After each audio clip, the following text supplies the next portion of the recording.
Hey guys, what's going on? Zazubaar here, and today I'm here to do a non-spoiler review of a brand new movie that just came out. I don't do this very often, but for certain movies I do like to do as soon as I see them non-spoiler reviews, and in this case that is going to be a review for Iron Man 3, the first film of Marvel's Phase 2 series of superhero movies that are going to be the aftermath of the Avengers.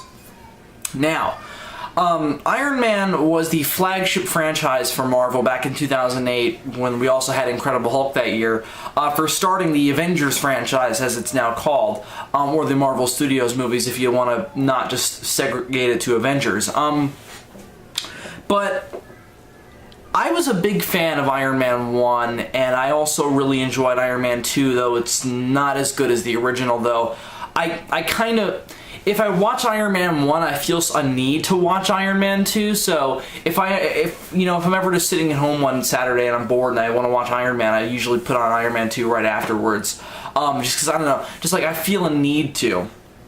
Because they feel very much so like one story, and not so much in like Iron Man 1 is an incomplete movie that Iron Man 2 completes. No, it just kind of feels like another movie in this universe by the same cast of characters. It kind of feels like, it almost feels like a TV show in that sense, but not in a bad way where it's like, oh, it doesn't really feel like a movie. It definitely feels like a movie, but it has a very much so like serialized feel to it. It's based on a comic, so that's appropriate. Anyway, so let's get off of the first two Iron Man films. I just wanted to establish that I am a big fan of them, and a humongous fan of Robert Downey Jr.'s take on Tony Stark. Definitely the best version of the character ever. I don't think that's up to much debate. Most people seem to agree on that. So here we are with another Iron Man movie in 2013 after the Avengers, again with Robert Downey Jr. with pretty much the same cast, but with one notable difference: a different director. Yes, Jon Favreau is not directing Iron Man anymore, but he is playing a character in them. Not a huge role. He has played Happy Hogan, Tony's bodyguard slash personal driver ever since the first movie, and he is in this quite a bit, and he actually serves kind of an important plot point, but he's not in a lot of the movie, though he is integral to its story. So it was definitely strange to see that, and you can definitely tell just watching Iron Man 3 that it is not Favreau behind the camera, and that's not a bad thing. I mean, Favreau was a great director, but he had different sensibilities than the new director does, and that director is Shane Black. Shane Black is a lot more cinematic than Jon Favreau is, and not to say that that's a better thing over Favreau. Favreau is a lot more personal with the camera. He's a lot more personal with the scope. Iron Man 1 and 2 are not humongous movies in terms of their scope. They're very personal stories for Tony Stark. Iron Man 3 has a much broader scope. Just looking at the angles and the cinematography, it's just a much broader scope. And while that is definitely more impressive and more all-encompassing to look at, it's not necessarily better than what Favreau did, and I think it actually kind of hurt the movie a little bit. But anyway, let me say this. Iron Man 3 was not a bad movie. Not at all. Far from it, in fact. It's far from a bad movie. It's actually very, very enjoyable. It's a great ride. It is exactly what these Marvel Studios movies have been. It's entertaining. It's a thinking man's popcorn flick for sure. It's just a great comic book movie. It's a killer comic book movie. But as a movie, and even as a comic book movie, it has quite a few problems. But let's just rattle off the good things first. Good things. And again, we're not going to go into specifics because I want this to be non-spoiler, since I'm sure a lot of you haven't seen it yet, since I saw Midnight Opening. Which was weird because I didn't see it at midnight. I saw it before midnight, which is bizarre. Unfortunately, the shootings in Colorado last summer after the midnight showing of The Dark Knight Rises have had movie retailers had to rethink their strategies on doing midnight openings because they don't want to have a repeat of that disaster. Not that I think what they did would prevent something that terrible from happening again, but I understand the reasoning. They spread the screenings out to before and after midnight, so that way there would be less people in each theater. I suppose the rationale is that the less people in the theater, the lower the risk is of having another mass murder like that. It doesn't make a ton of sense, but I can see the rationale, and I appreciate that they're taking a non-intrusive initiative like that to protect people. I really I thought that was a good move, and it was extremely non-intrusive. I didn't feel any oppressed at all by the security. There was definitely up in security or the new style. It was fine, and I still had a great movie-going experience, and I still enjoyed the movie. The movie was not impacted by it at all. Anyway, so Iron Man 3 is a movie. Sorry we've been getting so off track with this review. Alright, so Iron Man 3 is a movie. Let's get the good things out of the way first, since I have quite a few things to say about the problems. The movie is just as entertaining as Iron Man 1 and 2. It's got, the Robert Downey Jr. and Gwyneth Paltrow and the central cast, which, includes Jon Favreau. They all really knock it out of the park. And Don Cheadle's in there as well. He's great as Rhodey as well. All the acting is perfect. Robert Downey Jr. is as good as ever as Tony Stark. He gets to show off every single aspect of Tony Stark's character that makes Tony Stark great, which was one thing I really liked about Iron Man 3 was that if it completely succeeds in anything without any faltering aspects, it's in really making you like and care about Tony Stark. And he is such a different person in this movie. He is not the same guy who was in Iron Man 1, and that's not a bad thing. It's character progression, and it's very, very interesting. He's not nearly as irresponsible or as self-centered as he was in Iron Man 1 and 2, and I like that they're keeping up that character progression. Bravo to the writers and the producers for keeping that character progression, because it's the thing that makes Tony Stark such a great character, and it's good to see that they kept it up with this film. And he does still learn something in this film, though it's a little bit murkier in my opinion, and really it feels kind of unnecessary than it did in the previous two, but we'll get to that in a sec. I just wanted to emphasize I like Tony's character, and of course Tony is fun as always. Great jokes, great sarcasm. A thing I thought was very interesting was that, and yeah, this is kind of a spoiler, they do something really interesting with his character, with his physical condition that I thought was very interesting. I don't want to get into it because I didn't see it coming. I thought it was cool, so I won't spoil it, but it was very, very cool. And it gave Tony a new vice that wasn't alcohol or drugs or women or narcissism. It was a good, uncontrollable vice that really fit, especially in continuity with Avengers. So that was one thing I really kind of dug. Other things I really liked... oh boy, should I even talk about the Mandarin? Yeah, I'll talk about the Mandarin. When you see the movie, you'll understand why I haven't mentioned him yet. Alright, so the Mandarin. Ben Kingsley is really good as the Mandarin, when he's on screen. I'll just say it's so hard to talk about this movie without spoiling it. I'm actually going to try and get on the phone with some people this weekend and see if they want to do a group review, because I think this movie deserves it, because there's so much I want to talk to people about. Ben Kingsley is good as the Mandarin. He makes him very intimidating. He makes him very scary. He makes him threatening. He makes him seemingly a good rival for Tony.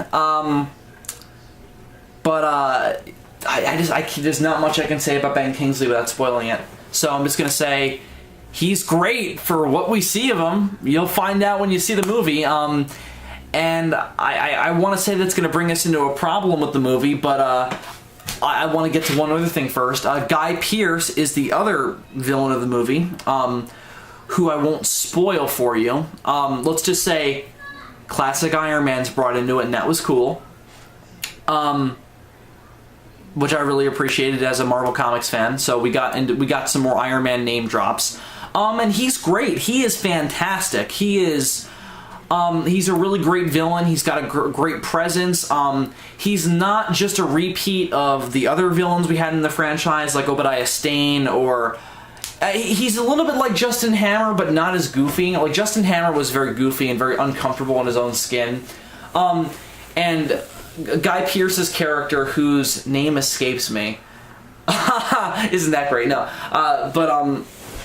See, I would call him by one name, but it would be a spoiler. Guy Pearce's villain really feels comfortable in his own skin after the first 15 minutes of the movie. He's a very different villain from Justin Hammer and Obadiah Stane. It's funny, we keep getting really rich people who are very similar to Tony in these movies, and it's not a problem, really. I mean, I like to see, that's why I was excited to see the Mandarin, and why I was disappointed what they did with him. Because he's so different from Tony, and I thought that it would have made sense to put him in this movie, and what they did with him was not what I expected or wanted. Guy Pearce was great for what he was. He was really enjoyable, and his plan was interesting, if not too thinly veiled. I feel like there were so many fucking plot twists in this movie that the villain's plan was not only lost on me at first, but was way too, it was way too simple than the plot twist that preceded it, the plot twist that lead up to the reveal of his ultimate plan. And it is super, super simple. It's nothing we haven't seen before. The way he goes about it is something we haven't seen before. It is very Iron Man, but it's just, and I suppose it's the journey that counts, but still, his ultimate plan does not live up to the plot that precedes it. And that will bring us into the problems with Iron Man 3. It has a fantastic build-up. Great build-up. The first 40 minutes of this movie are fucking fantastic. I was so engrossed in this movie for the first 40 minutes. Just every frame is fantastic. Nothing falters in the first 40 minutes. And then they get into the plot twists. The last part of this movie is not terrible, but it's not great. And it's not, and that sounds like, oh, it's bad. Then no, it's not bad. It's just, it's not what the first act promises. The movie takes a complete 180 in the second half. And I'm not going to say third act because this movie does not work in a 3-act structure, and that's another problem I have with it. It starts out having a great first act, and then it ends with a great third act. And they don't really co-align because there's no fucking second act. There seems to be a chunk of the script missing. And not like the movie is not comprehensible, not really. I mean, there's parts of the plots that don't make sense in plot hole details, but it seems to be like the movie is missing stuff. The first half is really well paced. The first the first 40 minutes are really well paced. The second half is way too fast paced. And I would even criticize the first 40 minutes for being a little bit too fast. The movie does not give the audience time to catch its breath, and does not give the audience time to pick up on the fucking plot and on the themes, which there are in this movie. There is quite an interesting theme. Problem is, the movie does not give you time to analyze it and understand it and like it. Because the plot is moving so fucking fast. The scenes are just jumping all over the place to try and get everything Shane Black and the production wanted to get on screen, that it does not give you time to breathe at all and just try to catch up on what's going on. The plot is not necessarily overly complicated, it's not developed enough. The movie doesn't give you time, or it doesn't give itself time to weave a great story. All the pieces were there. The puzzle was just not put together properly. It's a little crooked. It's not a mess. It's just crooked. And I think that's where I'm going to come down on Iron Man 3, since this is getting a little longer than I wanted. It is really fun, but it's crooked. The first act and the third act are so imbalanced, and there is no second act. So, the movie feels like it's missing chunks of it. I feel like it was. I honestly think the problem here was it was rushed. I think that is the easiest way I can say it. This movie was definitely rushed because I think they made Avengers, and then as soon as Avengers was getting ready to be put out, like I'm sure before Avengers was even out, they were rushing to make Iron Man 3. And it definitely shows. And in nothing else except for the screenplay and the editing. And not like camera angle wise, like just plot progression wise. This script and this movie needed more time to cook for sure. It's imbalanced. There are irregularities in the story. There are irregularities in the themes. And on top of that, what they do with the Mandarin is terrible. I'm sorry, just what they do with the Mandarin is not good. Everything after that is fine, but the Mandarin is not. Whoever is listening to this, you are going to be disappointed with the Mandarin. Let me just put it that way. Anyway, so I think that's all I want to say about Iron Man 3, because otherwise I'm going to start getting into spoilers. I can already hear myself wanting to blurt out what to do with the Mandarin. But again, was not a fan. Anyway, so Iron Man 3, is it worth watching? Absolutely. Definitely go check it out. Again, everything about it is good, it just needed more time to develop itself. It is way too fast-paced. It was rushed out way too quickly, because clearly the production team was not given enough time to execute what they wanted to execute. This movie definitely suffers from having poor execution. And it's really a shame, because there is a really fantastic movie under here that could have potentially been the greatest Iron Man film. And unfortunately, I still actually prefer Iron Man 2 in many respects. Because at least Iron Man 2, I still feel like Iron Man 2 succeeded at what it set out to do. What it set out to do was not flawless, but what it set out to do was accomplished. I don't feel like Iron Man 3 got to achieve its own goals, and that's my biggest problem with it. So, should you watch it? Yeah. I mean, if you like the Iron Man films, you're definitely going to like Iron Man 3. And I liked Iron Man 3. I really enjoyed it. I had a great time with it. It is a really fun movie. The problem is that it's underdeveloped, it has an unbalanced pace, and it's missing a second act. So, those are my problems with, and the Mandarin is just not good. What they do with the Mandarin is just, you'll see. And you probably won't be ready for it. Anyway, especially with the advertising, man, this movie was really misadvertised. Let me just say that. Anyway, so that's all I want to say about Iron Man 3. Score is going to be tough. I really want to give it a 4 out of 5, but I think I'm actually going to have to knock it down to a 3.5 out of 5. That's going to sound harsh, but it had serious problems. And problems that have to be addressed. It was not a perfect movie by any stretch of the imagination. Was it good? Yeah, it's a 3.5 movie. It's really fun, but it simply needed more time to cook, and I think that it could have been way better than it was.